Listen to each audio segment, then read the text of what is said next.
আজকে একটা পদ্ম গাছের রিপোর্টিং করব, তাই দুজন মিলে চলে এলাম ছাদে, কারণ এই গামলা উল্টানোর সাধ্য আমার নেই। তো যাই হোক, এখানে ও সব গাছগুলো কেটে ফেলছে, পাতাগুলো। দেখো, এটা হলো সব থেকে বড় আমার বাগানের পদ্ম আখেলা। তোমরা এর অনেক ভিডিও, ফুল সবাই দেখেছো, কি বড় বড় পাতা আর কি বড় ফুল, বড় বড় ফুল। এখনো দেখো একটা কুড়ি কিন্তু আছেই গাছে।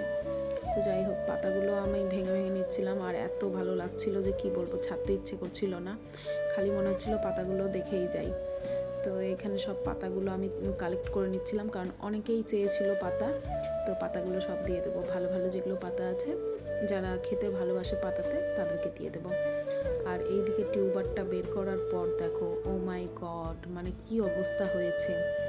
পুরো একদম মাটি একদম নাই হয়ে গেছে, মানে অল্প পরিমাণ মাটি বেরিয়েছে। আর এইদিকে বাবু আমাকে জিজ্ঞেস করছিল যে মা, তুমি কোন হাত আমাকে খাইয়ে দাও।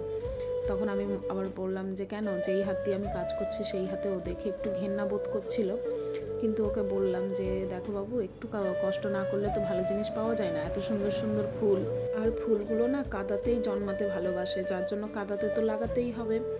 তো ও আর কিছু বললো না। যাই হোক, এখানে দেখো টিউবারগুলো কি সলিড হয়েছে একদম। কি করে আর জল থাকবে বলো গামলাতে। টিউবারগুলোর চেহারা দেখেছো কি পরিমাণ বেড়েছে, এত ফুল দিয়েছে। আমি তো ভাবতে পারিনি যে এত ভালো টিউবার হবে। আর এখানে দেখো, পাতাগুলো সব নিচে নিয়ে চলে এসেছি। এত খাটাখাটনি করার পর, দুটো গাছ রিপোর্ট করার পর কি হারে খিদে পেয়েছিল, তো চটাপট বানিয়ে নিলাম। বাড়িতেই ছিল কিছু জিনিস, তা দিয়ে পিৎজা। আর পিৎজার ব্রেডটা ছিলই বাড়িতে। তো এটা খেয়ে মনে হচ্ছিল হ্যাঁ, এবার আমি শান্তি পেলাম।